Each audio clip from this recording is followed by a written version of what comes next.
Okay, well, today we're going to do some scientific aging of what we suspect is a mature South Texas whitetail buck. We think, based on body characteristics, antler characteristics, skull characteristics, we think this deer is 6.5 years old. But to be much more accurate and be more confident, we're going to do what's called cementum annuli.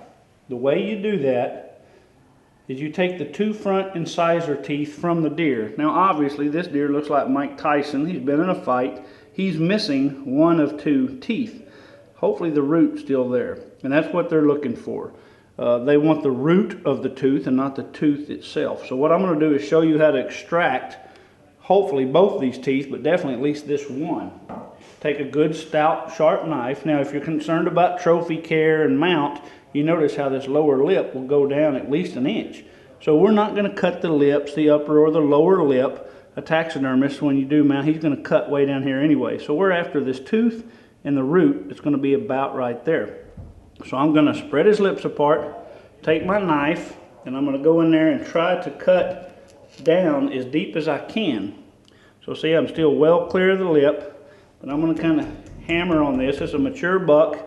His cartilage, his bone is very, very tough.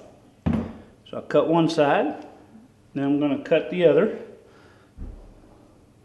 It's much easier when both teeth are in there. See, careful not to cut the lip.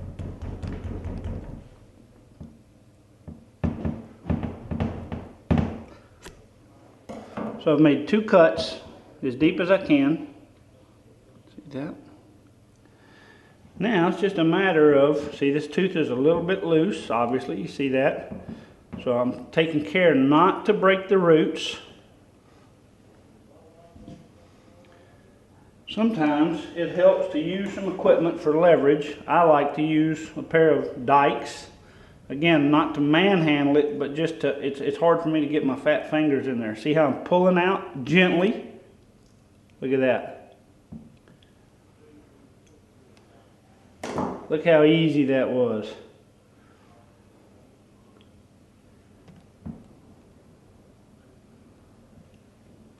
Now that is an extracted incisor tooth.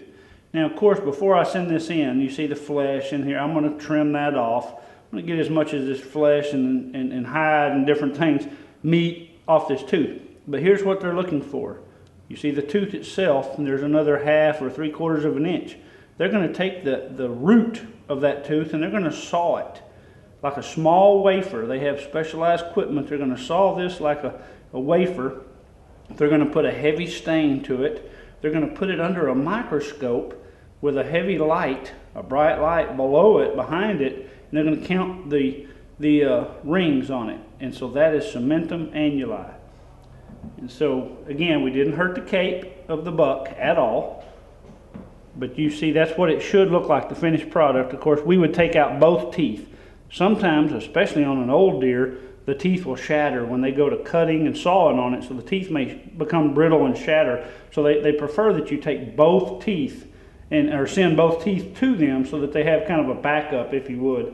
But obviously today we only have one. Now, if you use deerage.com, which a lot of people do, they're going to send you a nice pre-packaged cardboard envelope. And you can see it says insert teeth between cardboard.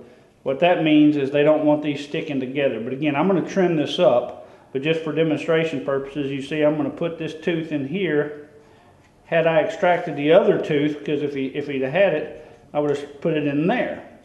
I would have sealed this up, filled in the information card that they provided us, and then mail it to them. And anywhere from, say, 30 to 60 days later, depending on how fast you want it or how quickly you need it, they'll send you back the results of their estimation based on cementum annuli, the age of this buck.